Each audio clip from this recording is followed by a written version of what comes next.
नमस्कार दोस्तों, हमारे चैनल पर आपका बहुत बहुत स्वागत है। आज हम नई स्टोरी लेकर हाजिर हो रहे हैं। अगर हमारी स्टोरी पसंद आए तो लाइक करो, सब्सक्राइब करो। आज की हमारी स्टोरी है घर वापसी की चाहत।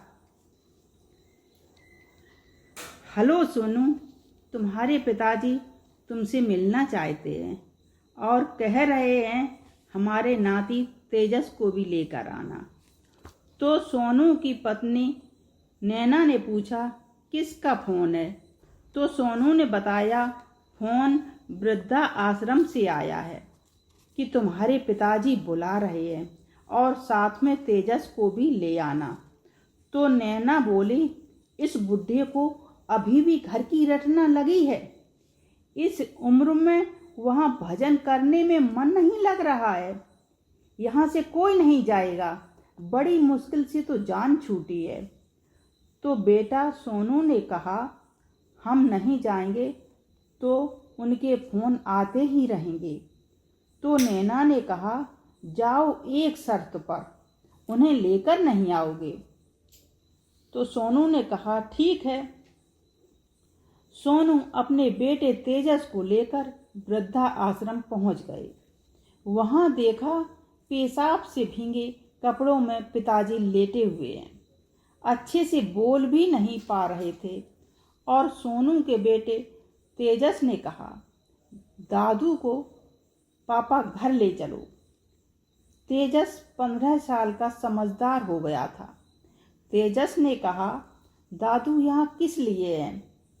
तभी सोनू के पिताजी ने धीरे से कहा, सोनू बेटा, मैं चाहता हूँ मेरी अंतिम सांस हमारे घर में ही निकले। तो फिर सोनू ने नैना को फ़ोन करके बुलाया। नैना पहुँच गई। फिर सोनू ने नैना से कहा, पिताजी को घर ले चलो, तेजस की भी इच्छा है। नैना ने कहा, देखते नहीं कितनी गंदगी कर रहे हैं, घर हमारा गंदा हो जाएगा, यहीं रहने दो। लैट्रिन पेशाब इनकी कौन साफ करेगा? तो तेजस ने जवाब दिया कि जब मैं छोटा था तो मेरी लैट्रिन साफ करती थी, तो दादू की भी कर देना, वो भी अपने ही दादू हैं। तो नैना ने उसे डांट दिया और कहा, चलो जल्दी घर चलो, हमें यहाँ बदबू आ रही है।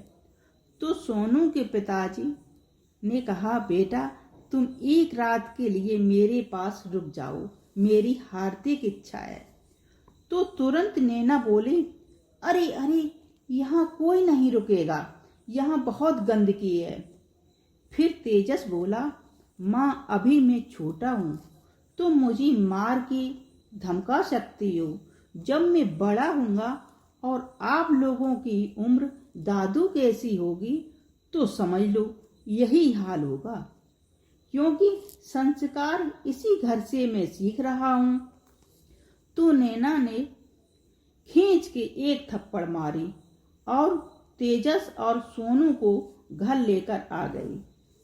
दूसरे दिन वृद्धा आश्रम से फोन आया, तुम्हारे पिताजी खत्म हो गए हैं, उन्हें ले जाइए और उनका दाह संस्कार करिए। तो बेटा सोनू गया। तो जैसे ही चारपाई से पिताजी को उठाया बिस्तर से, तो बिस्तर के नीचे एक कागज लिखा रखा था कि बेटा आज तुम्हें मेरे आंसू नजर नहीं आए, और जब तुम छोटा था तो तू खिलौना मांगने की जिद करता था, रोता था। उस समय मेरे पास इतने पैसे नहीं होते थे जो तुझे महंगे महंगे खिलौने दिला सकूं, तो मैं मजदूरी करके पैसे लेकर तेरी मांग पूरी करता था और तेरे आंसू पोंछता था। मैंने ये सब इसलिए लिख कर रखा है कि शायद मेरे मरने के बाद ही कुछ पश्चाताप कर ले।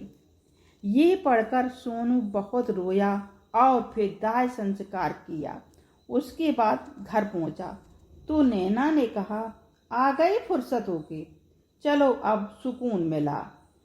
तो सोनू ने कहा, सुकून सोच रही हो, जो किया है उसका फल कौन भोगेगा।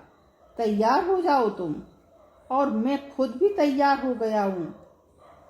अब मेरी कहानी यहीं पर समाप्त होती है और हमारी तरफ से भी यही कहना है कि देवता कहीं बाहर नहीं, देवता घर में ही होते हैं।